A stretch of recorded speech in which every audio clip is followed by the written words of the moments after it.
I always believed that lies have a smell, not the obvious kind, the loud, careless lies people tell when they're cornered. I mean the quiet ones, the polite lies, the ones wrapped in smiles, anniversaries, and shared dinners. The kind that slowly rot a marriage from the inside while pretending everything is fine. For 7 years, I thought my marriage was safe. My name is Emily Carter, and I was married to Daniel Carter, the man everyone called the perfect husband. Responsible, calm, loyal. The kind of man other women trusted without question. And the kind of man I trusted with my entire past. Or at least, that's what I thought. The night everything began to unravel didn't start with a scream or a slap or a confession. It started with a message. But before I tell you about that message, you need to understand what I lied about and why I thought I had buried it forever. When Daniel and I first met, I was 28 and desperate for stability. Not love, stability. I had lived enough chaos for 2 lifetimes. A broken childhood, a string of reckless relationships, a past that wasn't criminal, just shameful. On our third date, Daniel asked me something that made my chest tighten. So, he said casually, cutting into his steak, "Have you ever been married before?" I smiled and shook my head. No, never. That was the first lie. The truth was, I had been married once, very young, very stupid, and very briefly. It lasted 8 months and ended in a courtroom I never wanted to see again. No kids, no photos, no contact afterward. In my mind, it barely counted, so I erased it. When Daniel asked about my past relationships, I edited the truth. When he asked about my college years, I softened the edges. When he asked why I had changed cities twice in my 20s, I blamed work. He never pushed. That's what made it easy. Daniel didn't dig into my past. He respected privacy, or maybe he just trusted me too much. Either way, my lie survived engagement, wedding vows, and 7 years of shared life. And I told myself something that now makes me sick. If it never affects him, it doesn't matter. Our marriage wasn't perfect, but it was peaceful. Daniel worked in logistics for a mid-sized firm. I taught at a private elementary school. We owned a modest house with white walls and too many framed memories. People envied us. "You two never fight," my sister once said. That was true. We didn't fight. But we also didn't talk. Not deeply. Not about fears. Not about the versions of ourselves we used to be. Daniel loved routine. Sunday grocery runs. Friday movie nights. Sex that was gentle and predictable. I told myself that comfort was love, and love didn't need drama. Still, there were moments. Moments when Daniel would go quiet if someone mentioned divorce. Moments when he'd stiffen if an old friend talked about cheating spouses. Moments when he'd say things like, "I could forgive almost anything." Almost. At the time, I thought he was talking about other people. I never imagined he was already talking about me. The message arrived on a Tuesday afternoon. I was in the teacher's lounge, sipping burnt coffee, scrolling through my phone while waiting for the bell. Daniel had texted me earlier that morning. "Running late tonight. Don't wait up. Normal. Boring. Safe." Then my phone buzzed again. But this time, it wasn't from Daniel. It was from a number I didn't recognize. Unknown number. "I don't think your husband knows who he married." My fingers went cold. I stared at the screen, convinced it was spam. A prank. One of those stupid scam messages that prey on fear. I didn't reply. 10 seconds later, another message came in. Unknown number. "You should have told him about Michael." My heart dropped into my stomach. Michael. A name I hadn't spoken in years. A name I hadn't even admitted existed. I rushed to the bathroom, locked myself into a stall, and typed with shaking hands. "Me. Who is this?" The reply came instantly. "Unknown number. Someone who knows exactly what you did before you became Mrs. Carter." I felt dizzy. This wasn't random. This wasn't a scam. This was someone who knew my past. And knew Daniel. Or worse, someone who was about to tell him. I spent the rest of the day pretending to teach while my mind screamed. Every smile felt fake. Every child's laugh sounded distant. My phone burned in my pocket like a live wire. I didn't respond again. I told myself ignoring it was the smartest move, that whoever this was would get bored. But deep down, I knew better. Secrets don't disappear when you ignore them. They grow teeth. That evening, Daniel came home late, just like he said he would. He kissed my cheek, asked about my day, complained about traffic. I watched him carefully. Was there suspicion in his eyes? Anger? A hidden test in his voice? Nothing. He was normal. And somehow, that terrified me more. During dinner, his phone buzzed. He glanced at it, then turned the screen face down. A small movement. Almost nothing. But my stomach twisted. Everything okay? I asked, trying to sound casual. Yeah, he said, smiling. Just work stuff. Or. That word suddenly felt like a lie. That night, as Daniel slept beside me, I stared at the ceiling, replaying the messages again and again. Who knew about Michael? Who cared enough to destroy my marriage now? And why? After all these years, my phone buzzed one last time at 2:13 a.m. I didn't even have to look to know who it was from. But when I did, my breath caught in my throat. Unknown number. Tomorrow, he finds out, with or without you. And that was the moment I realized. My past wasn't done with me yet, and it was coming for my marriage next. Conflict begins. I didn't sleep that night. Every time I closed my eyes, I saw Daniel's face, not angry, not shouting, but disappointed. That was always my greatest fear. Not being hated, but being seen clearly and still rejected. At 6:04 a.m., Daniel's alarm went off. He groaned, rolled over, and kissed my shoulder. Morning, he murmured. I forced a smile, my heart pounding like I had just committed a crime. Morning. I wanted to tell him everything right then. About Michael. About the marriage I erased. About the messages. I even opened my mouth. But then he said something that froze me. I might be late again tonight, Daniel added, stretching. There's a situation at work I need to handle personally. A situation.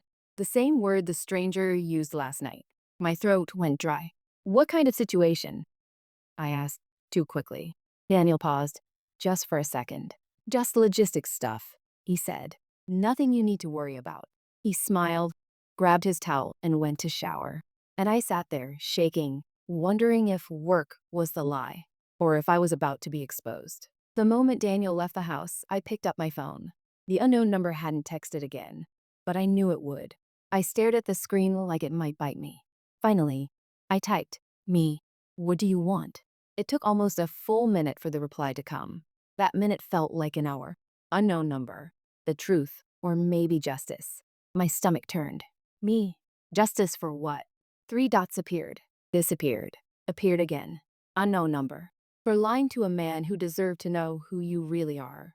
I leaned back against the kitchen counter, my legs weak. Me. I haven't hurt anyone. The reply came sharp. Unknown number. You destroyed someone's life once. Now you're living happily like it never happened. I felt sick. This wasn't just about my lie to Daniel. This was about Michael. Michael was my first husband. We met when I was 21. He was charming, reckless, full of dreams and empty promises. We married fast, too fast, because we thought love could fix everything. It couldn't. Michael drank, not violently, not dramatically, quietly, constantly. He lied about money, borrowed from friends, took out credit cards in my name. When I confronted him, he cried. When I forgave him, he did it again. The marriage collapsed in less than a year.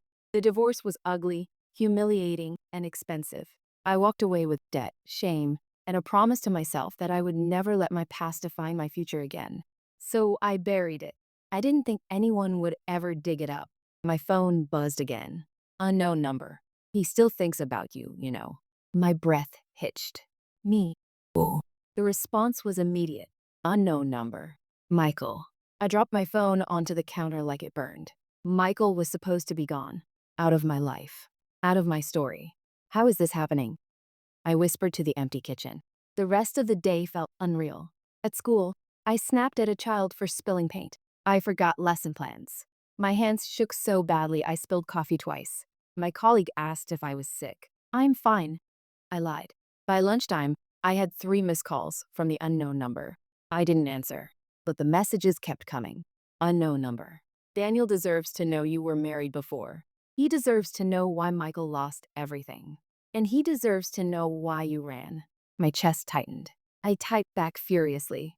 Me. I didn't ruin Michael. He ruined himself. There was a pause.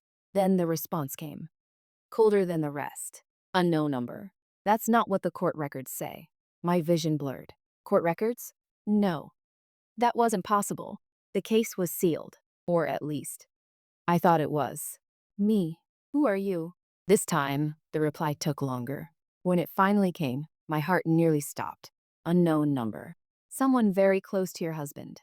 I left work early.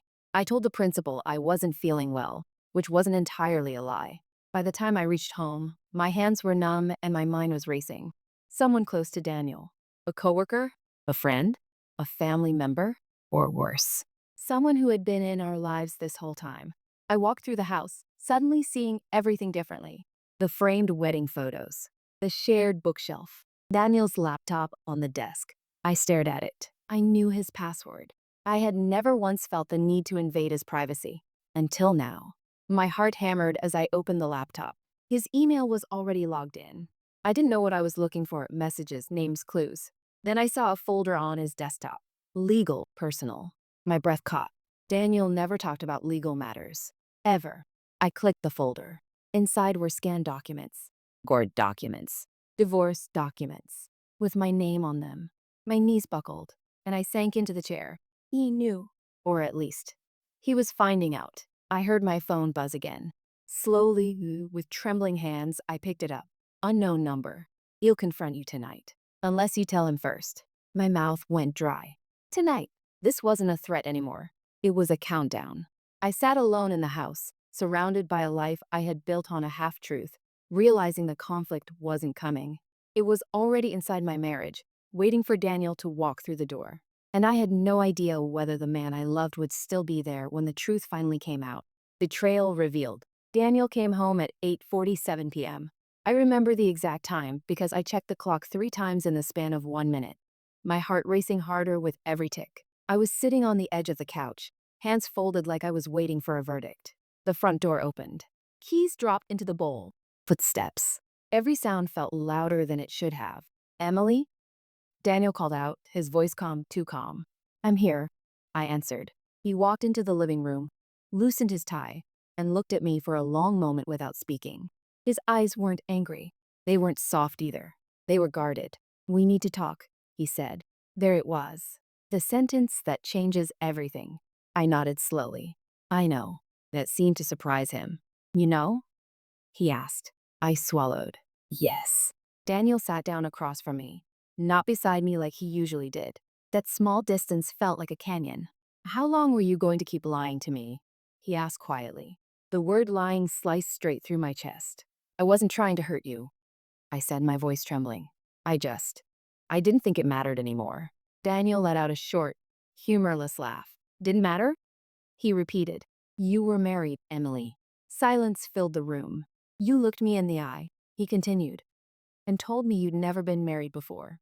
Tears blurred my vision. I was young. It was a mistake. It lasted less than a year. I said quickly. I didn't think. You didn't think I deserved the truth, he interrupted. I shook my head desperately. That's not what I mean.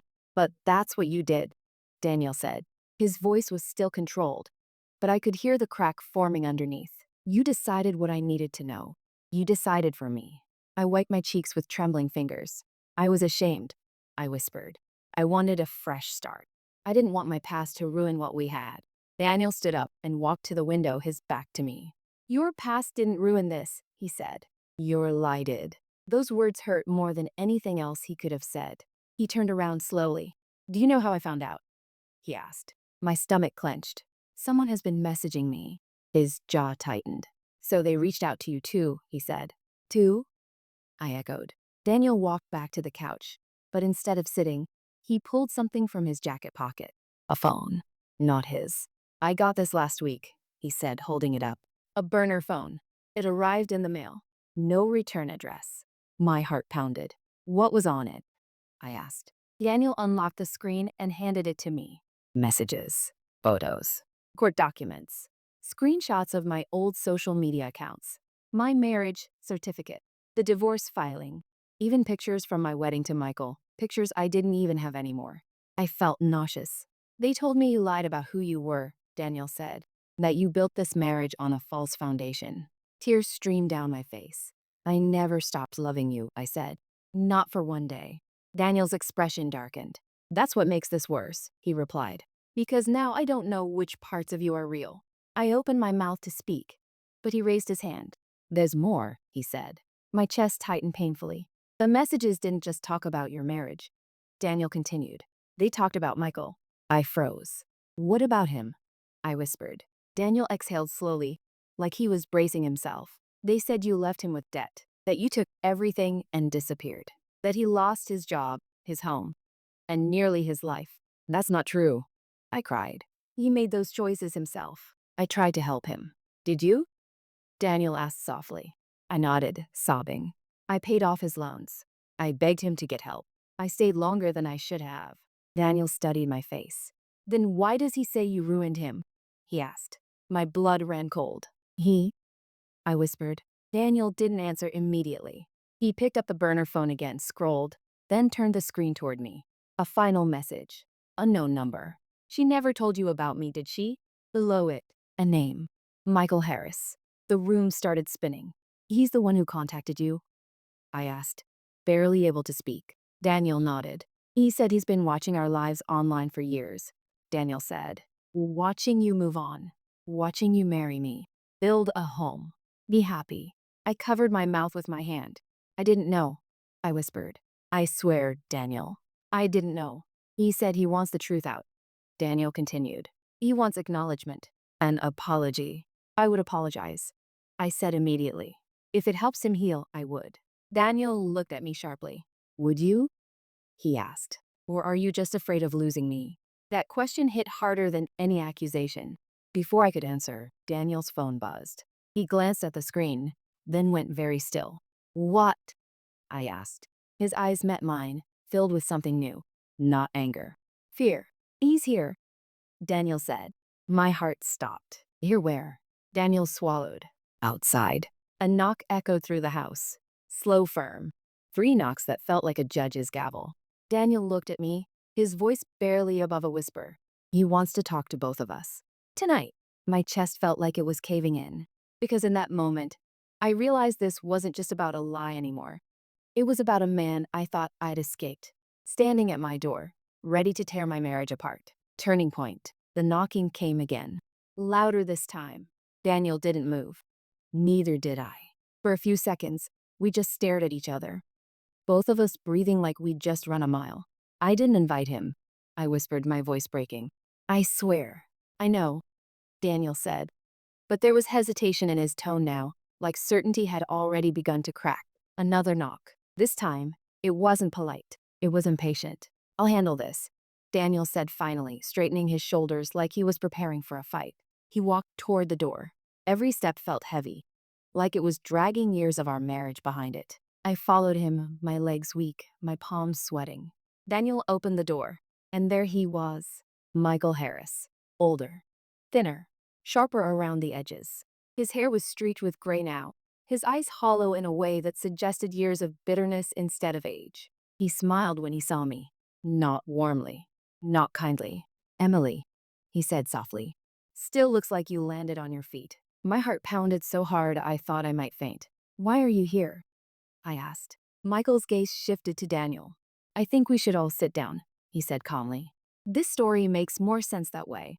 Daniel hesitated, then stepped aside. Michael walked into my home like he owned it. We sat in the living room, the same room where Daniel and I had laughed, planned vacations, celebrated anniversaries. Now it felt like an interrogation room. Michael leaned back on the couch, crossing his arms. You've done well for yourself, he said, glancing around. Nice house. Good husband. Stable life. Daniel clenched his jaw. Say what you came to say, Daniel snapped. And then you leave. Michael chuckled. You always did rush things, he said. That's what she liked about you. So decisive. So clean. Daniel looked at me sharply. I shook my head. I barely knew him when we met, I said. I swear. Michael raised an eyebrow. But you knew enough to marry me after 6 months. That was a mistake, I said firmly. No, Michael replied. That was your pattern. The room went silent. What do you want, Michael? I asked. He leaned forward now, resting his elbows on his knees. I want acknowledgement, he said. I want him, he nodded toward Daniel, to know exactly who he married. Daniel's voice was cold. I already know she lied. Michael smiled. Oh, you only know the nice version. My stomach dropped. What are you talking about? I asked. Michael pulled out his phone.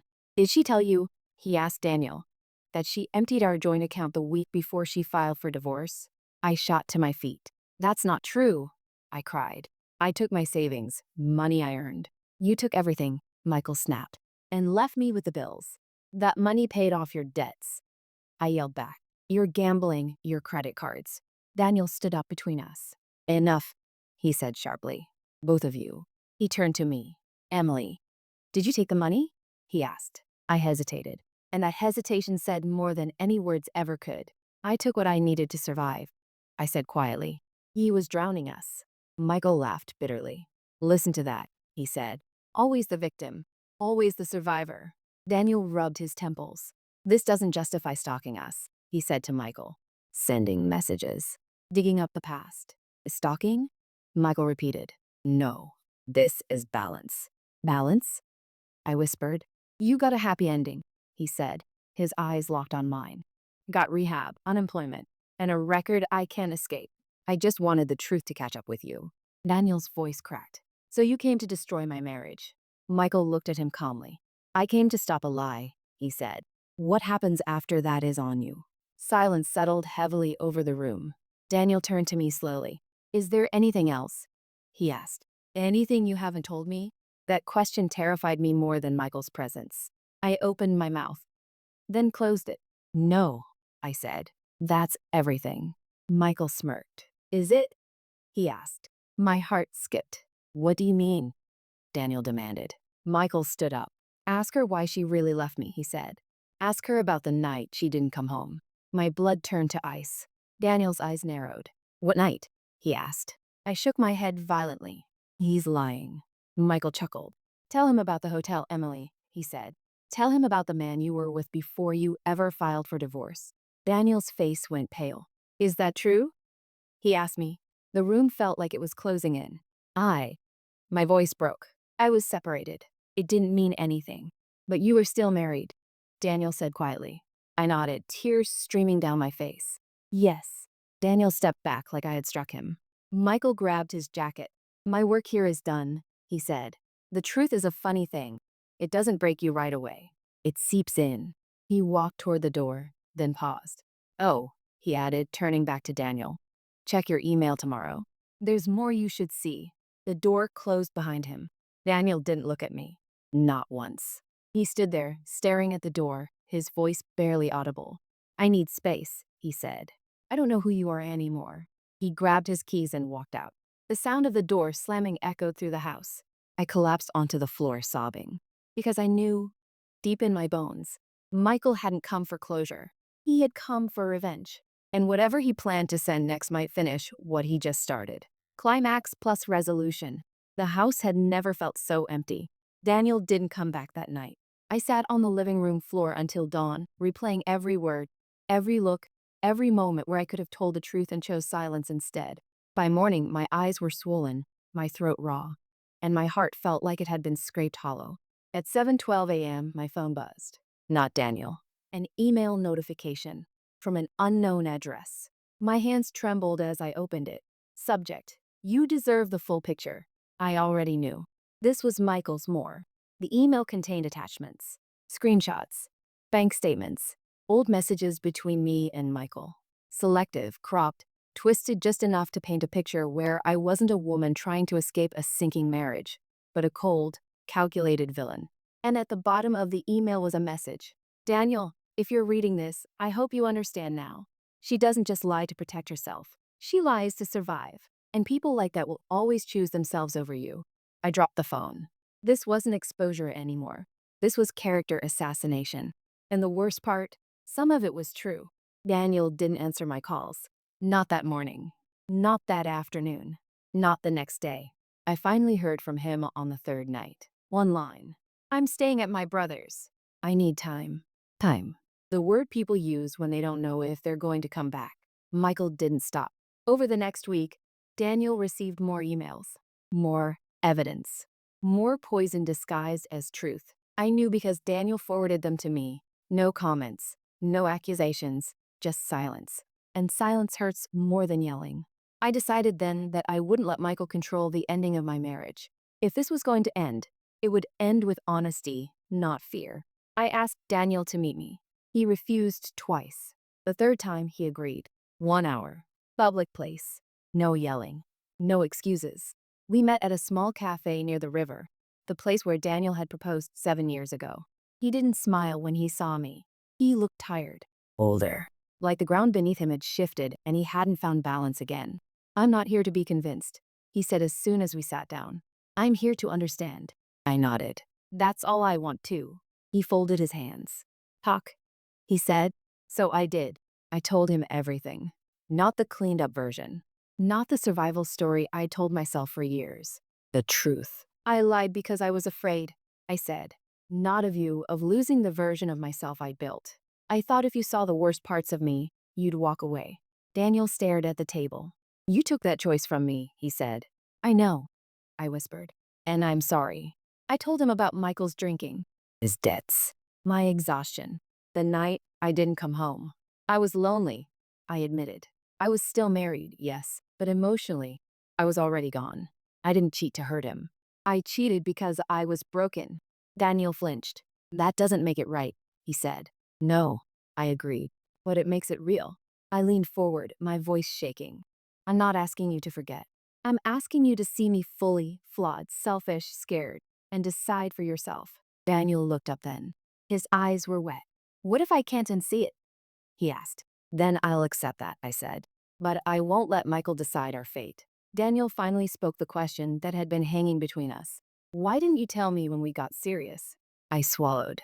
Because you once told me you could forgive almost anything, I said softly. And I was afraid I was the almost. Daniel closed his eyes. That was never about your past, he said. That was about honesty. We sat in silence for a long time. Then he said something I didn't expect. He contacted my brother. My heart stopped. What? I whispered. Michael, Daniel said. He told him you were dangerous, manipulative, that I should leave before you destroyed me. Anger flared in my chest. He has no right, I said. Daniel nodded slowly. That's when I realized something, he said. He isn't trying to heal. He's trying to punish. I looked at him, hope flickering. I think he wants you to hurt the way he did.